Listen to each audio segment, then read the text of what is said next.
Gusto mo bang pumasa sa board exam? Well, this video is for you! Hi student nurses! Welcome back to part 2 of our question and answer portion. And in this video, pag-uusapan natin. Actually, wala tayong pag-uusapan, guys. Grab a pen and paper kasi magpa-participate ka ngayon. Today, I am giving you a 10 question items, pure randomly. Ang gagawin mo is, mag-answer ka lang. So this is a 15-second video. Each question, each situation is for 15 seconds. So, if gusto mo pa ng time, if you wanna think about the answer, kung gusto mong mag-skip ng questions, you can. Passing score, again, it's 7 out of 10. Pero just remember, kahit anong scores man ang makuha mo ngayon, 10 points pa rin yung natutunan mo. Because every mistake counts. Good luck!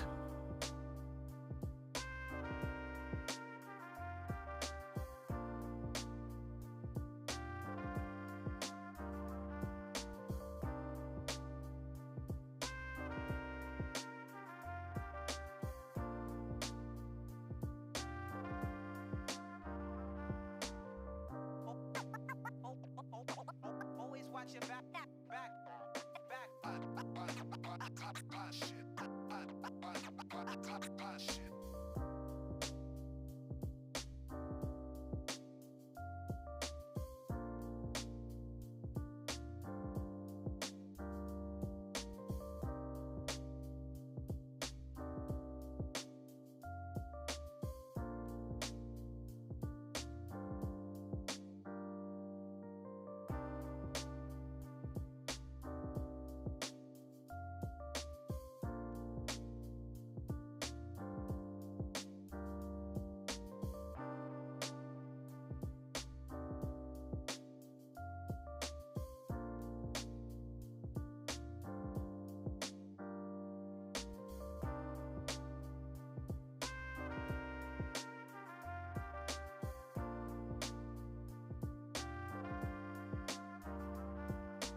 Ayun! Okay, let's check. I have a small favor to ask. My goal in this channel is to help more nursing students pass the board exam. Kasi I believe na ito yung ticket natin to achieve more of our dreams. Kaya ano yung gagawin nyo, guys? Please comment below your scores, your thoughts, suggestions in my channel. Also, don't forget to like this video and share mo na din sa iba, okay? And if hindi ka pa nakasubscribe, please subscribe now because I'm gonna be posting videos randomly and turn on the notification bell para updated ka palagi. Okay, let's check your papers. 1. Rudolph is diagnosed with amoebiasis and is to receive metronidazole flagyl tablets 1.5 grams daily in divided 3 doses. for 7 consecutive days.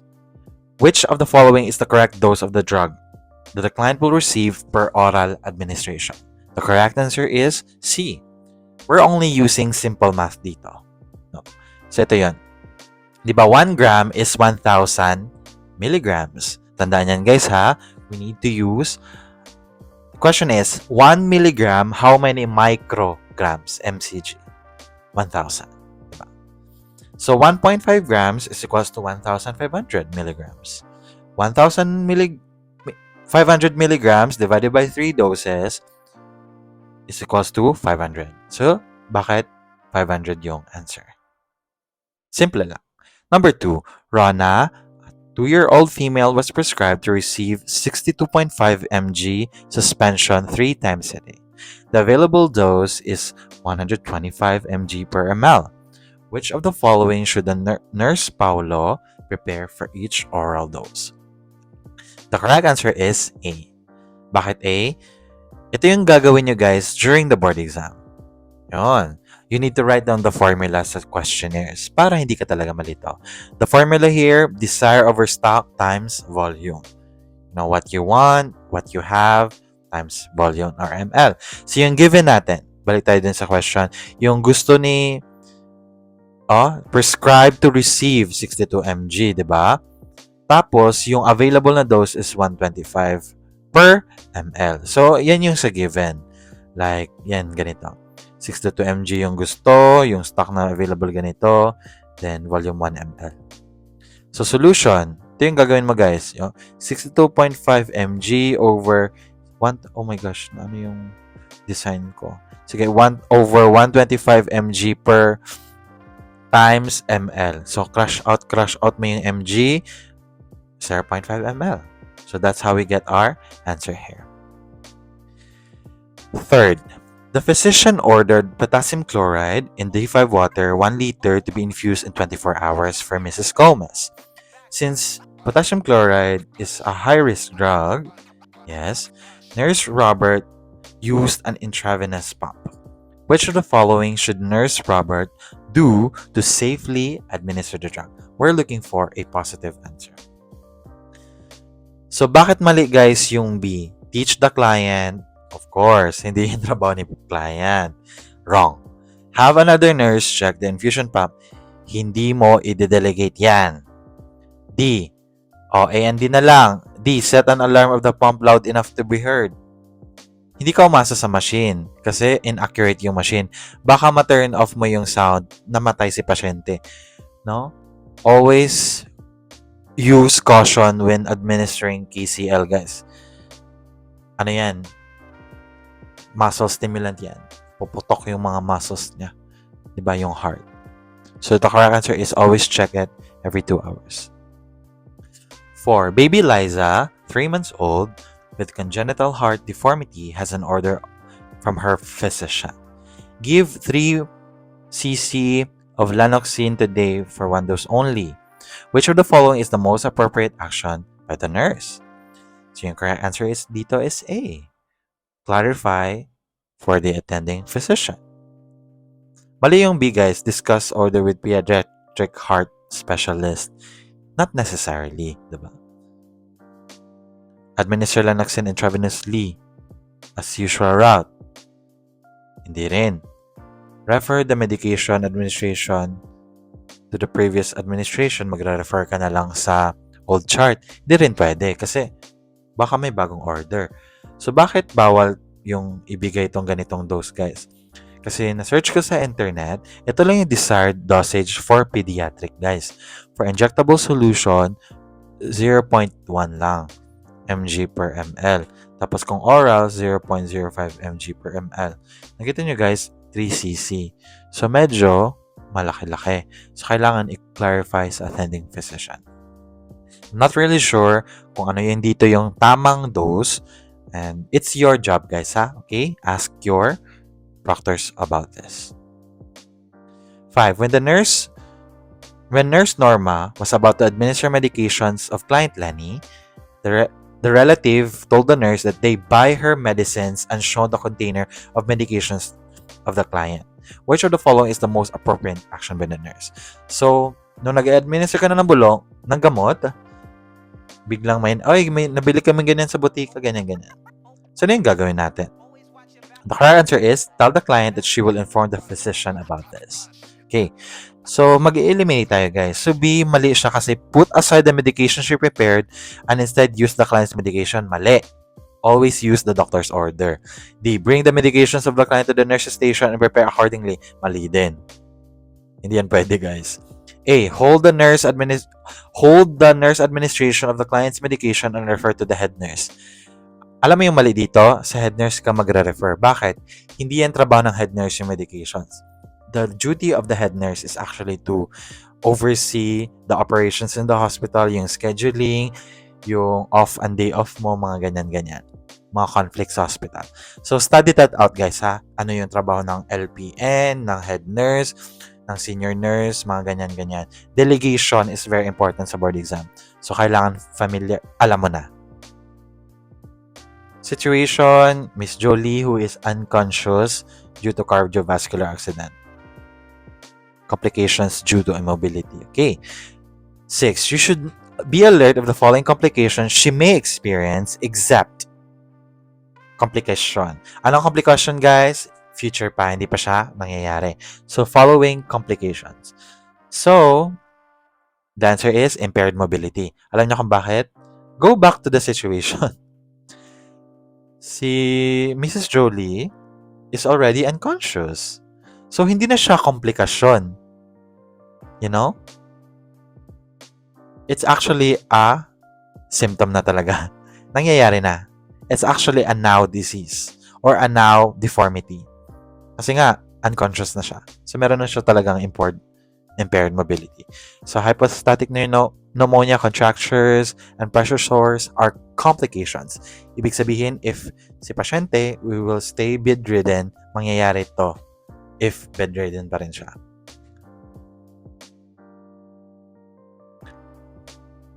7. Proper positioning is an immobilized unconsciousness client. Unconscious lang yan dapat. Is important for the following reasons. Except. Importante daw except. So we're finding the wrong answer. The wrong answer here. So the answer here is facilitates rest and sleep. Except. So tama ang maintain skin integrity kasi 'di ba? We turn our patients every 2 hours para ma-prevent yung pressure sores. No? Promotes optimal lung expansion, correct? Kasi kapag matagal na nakahiga si pasyente, nako-compress yung lungs niya. Prevent injuries and deformities of the musculoskeletal system, tama. That is the purpose of moving the patient every 2 hours, di ba? So, facilitate rest and sleep is not the most important.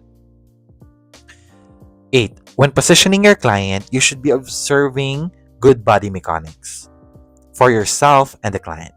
This means that the nurse, correct answer is, assumes correct body alignment and efficient use of muscles to avoid injury. As you notice, guys, A, B, C, and D are all correct answers. Yes, gagamit ka ng back muscles. Yes, observe ka ng rhythm. 1, 2, 3, akyat, ganyan. Or, yeah. And then D, uses large muscles only, tama.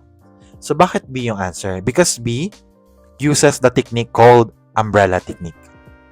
The umbrella technique, guys, is, under the same umbrella. Si B, as you notice, it answers everything. Si B, as you notice, lahat ng nasagot niya. Lahat nasagot ni B. Lahat na umbrella effect ni B. No? Avoid injury, tsaka correct body alignment. Diba? Alam ko tama ka dito. 9. You are going to move Mrs. Jolie, a 150-pound unconscious woman. Some principles to use when moving the client include the following, except. We're finding the wrong answer. Except. So, prepare to move the client by taking deep breath, tama. Maintain a wide base support, tama. Flex, tama. Push and pull using arms and legs instead lifting, tama. No? Hindi mo pag i-lift si pasyente, guys, baka mabali yung likod mo, oy. So, D, move close the object to be moved leaning and bending the waist. Dito ka nagkakamali. Hindi mo pag i-bend yung waist mo. Okay? You should bend your knees. Alam mo kung bakit, guys? Protect yourself. Baka ma-dislocate naman yung likod mo, oy. 'Di ba? 10. After moving Mrs. Jolie to the desired position, which action you will avoid? Which action will you avoid? Okay. A. Avoid friction. Tama. Place pillows. Tama. Bed rails. Tama. Apply restraints. Mali. No? Hindi na bala makagalaw si patient, guys. So, kung higpan, anong tawag doon? Pag itatali mo pa siya or hihigpitan mo yung mga damit niya or lalagay ka pa ng mga belt dyan, something. Hindi yan makakareklamo si pasyente. Kawawa naman. So, baka hindi na maka-flow yung blood tsaka magkaroon siya ng mga necrosis. Diba? So, yun. I hope na-learn ka today. Comment your score below and share this to your friend who will take the board exam. And see you in my next videos. Don't forget to subscribe.